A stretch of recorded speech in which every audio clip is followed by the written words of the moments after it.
Hello guys, it's Diego Goulart here, and in this video I want to talk about our relationship with spirituality as gay, bi, and queer men.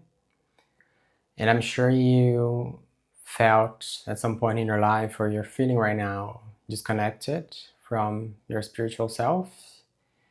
And I'm sure you also felt alone, and you felt like you didn't belong to any spiritual or religious organization, and perhaps you even felt forgotten by God or by a higher universal power that is beyond our physical bodies. But what if everything that you were taught about being spiritual and being gay was wrong? So today I want to talk a little bit about this inner conflict that most of us queer individuals have with religion and with spirituality. And I want to talk about this anger that we have towards any type of religious organization. And I want to talk a bit about how can you develop a spiritual practice that is unique to you, that feels genuine, that feels real, and that inspires you to move forward in your life, and that it has nothing to do with everything that we learn about being religious. And by the way, if you are looking for more personal development content for gay, bi, and queer men, I invite you to subscribe to my channel. I post weekly videos with my own insights on different topics. And my goal is to inspire other people like myself to feel happier and to live a more fulfilling and pleasurable lives. So first off, I want to give my own take on the development of religions and how it was always like connected to government to control people. And we come from this very patriarchal system, like male-dominated cultures that control people. And when we look at history, religions were very tied to government, like in Europe, for example, to dominate new areas in new continents and to dominate, societies, to collect taxes. And that in those circumstances, women were told to, to be servants, to have less prominent roles in society. And I'm originally from Brazil, and when we look at South American history, for example, the real history, it's not like what we are taught at school, that and when European settlers arrived and they started killing all the indigenous people, all the communities that were already there in the name of progress. And what was the first few things that they did? They started building churches, and they started preaching this this education system to other people that, oh, now we're going to teach you how to behave, and we're going to teach you what development is, we're going to teach you because we know more than you. And we come from this background of control, and we come from this background of certain people in societies were more or less than others. So it's not just for us queer people that happened, but it's just something that's been reinforced throughout the years for such a long time that we don't even question it. So we come from this very hierarchical culture of control, manipulation, and that certain people in certain types of, genders, a male gender will always have more power and control over other people. And within this system of control, of hierarchies, of collecting money in exchange of some sort of education, and women were seen as less than men. And then of course for us, we never found our way into any type of these teachings, right? And it was always preached against us that a relationship is between a man and a woman, and then anything else is being rejected by God, and therefore we don't have a place in heaven. But for me, this is all like BS and like coming from this, like background of control. And it disempowered us from our spiritual beings, from our spiritual connection, the real one. And I can tell you that we're all spiritual beings having a human experience, and we don't need like a higher power, like a priest or whatever, to tell us that we deserve or not deserve a place, in the world. And what I want to talk about today is how do we start like disarming this religious imprinting that we have in in favor of our own spiritual development that we all deserve to have. Yeah, I want to share a little bit about my own journey. And for a very long time, I was feeling very disconnected from my spiritual self, and I didn't have any spiritual practice for most of my life. I guess I grew up Catholic, but my family, it was never like super imposed, and that was fine. I'll just go to the church every now and then, but for most of my adult life, I was very disconnected, and I focused on work, achieving, like material success, and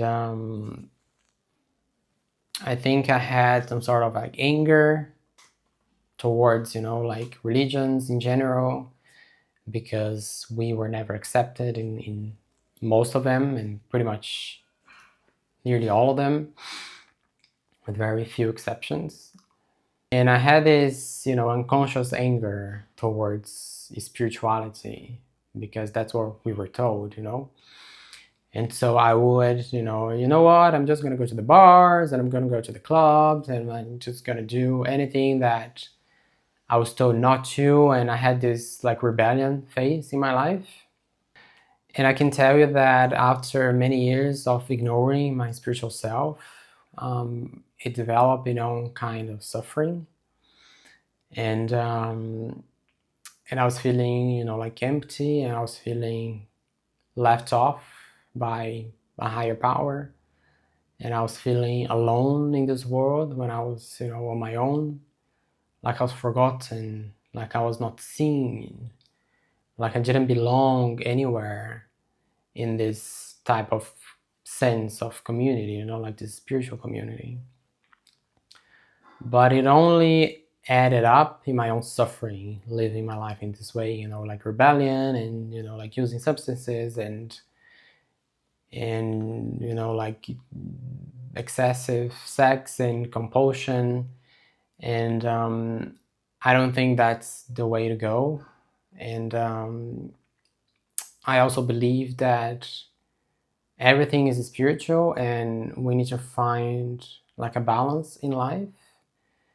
And right now, I do think there's a place for everything, but it's more about us using, like our sense of judgment and our discernment into what is healthy for us. So it's not about, like rejecting everything and rejecting the pleasures and denying, like sex and denying all of that. It's not what I want to share. But it's also not the other way around either. It's not like, like compulsive behaviors and like only focus on material goods and only focusing on getting drunk every week. But it's how we find a middle ground.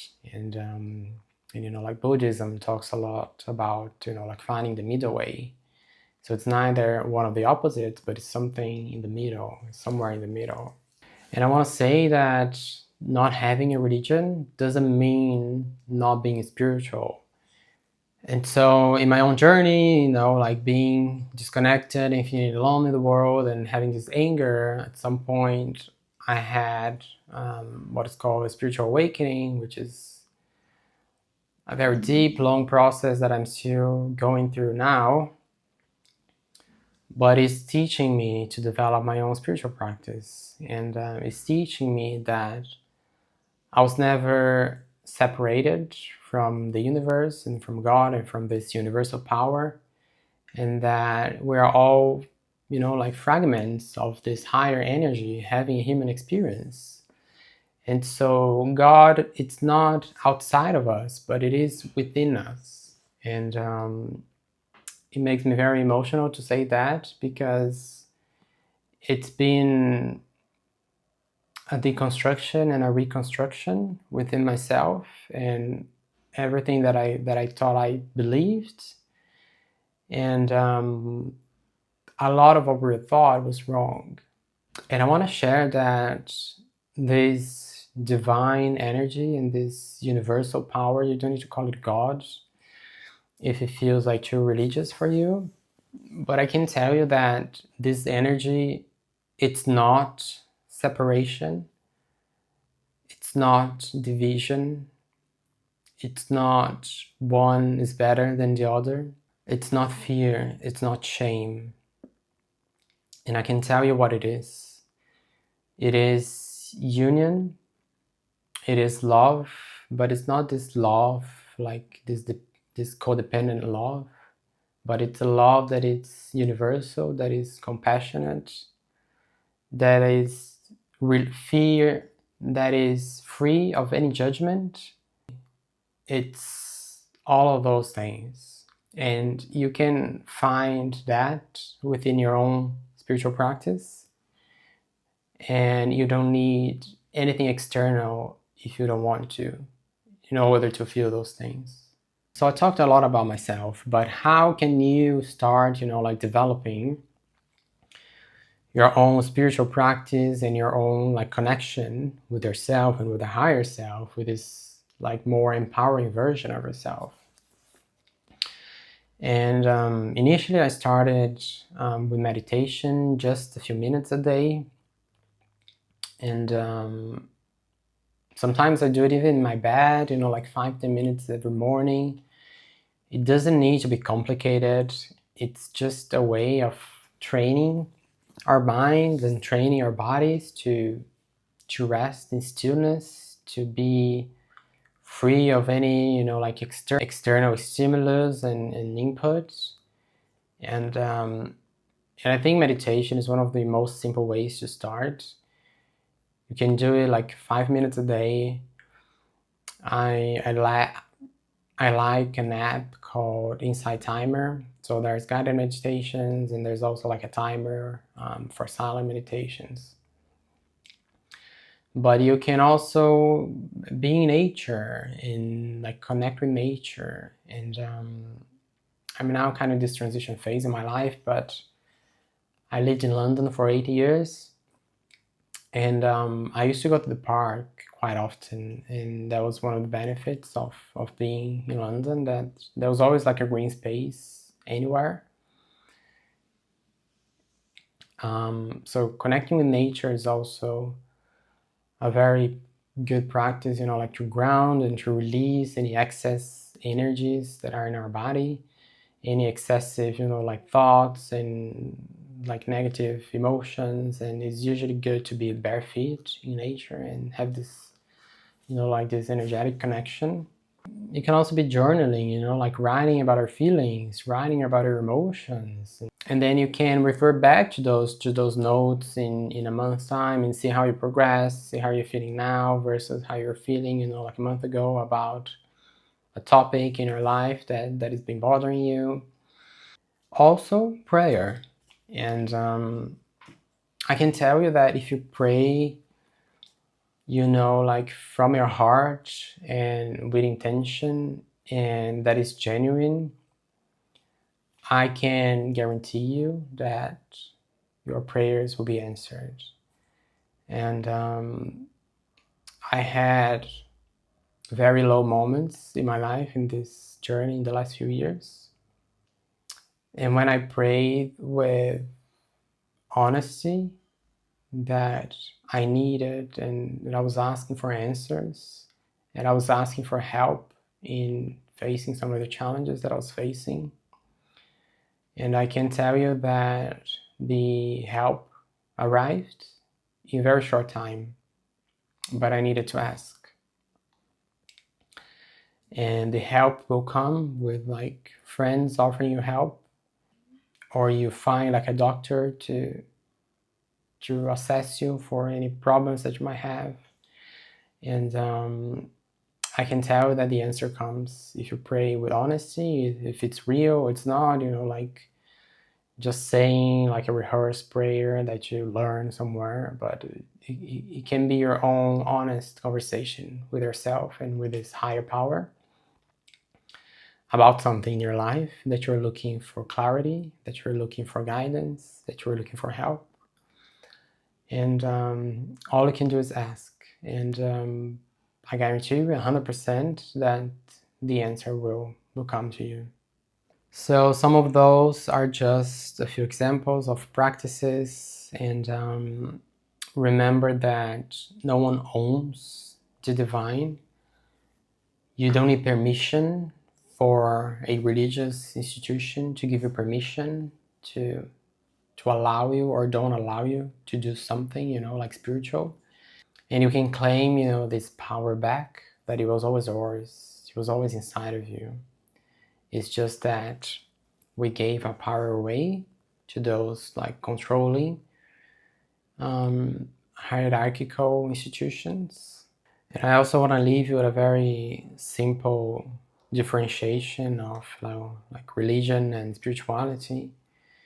In the religion, the way we were taught, like you need to do this to feel worthy. You need to give money to charity or to whatever institution in order to find a place in heaven or whatever.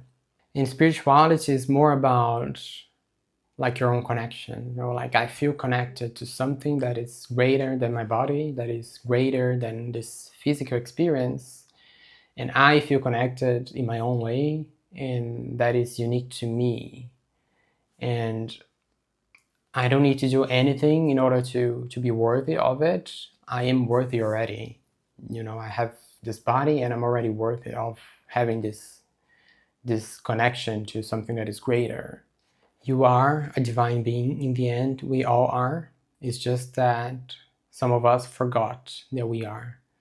So any type of spiritual practice is valid, whatever works for you. Let me know in the comments if you ever felt mad or angry at spiritual practices or religions in general. And let me know how you are changing that, or how you've changed that already in your life. I'm curious to hear your thoughts as well, and we can support each other on this journey. And I hope to see you again very soon. Have a good day. Bye bye. See you next time.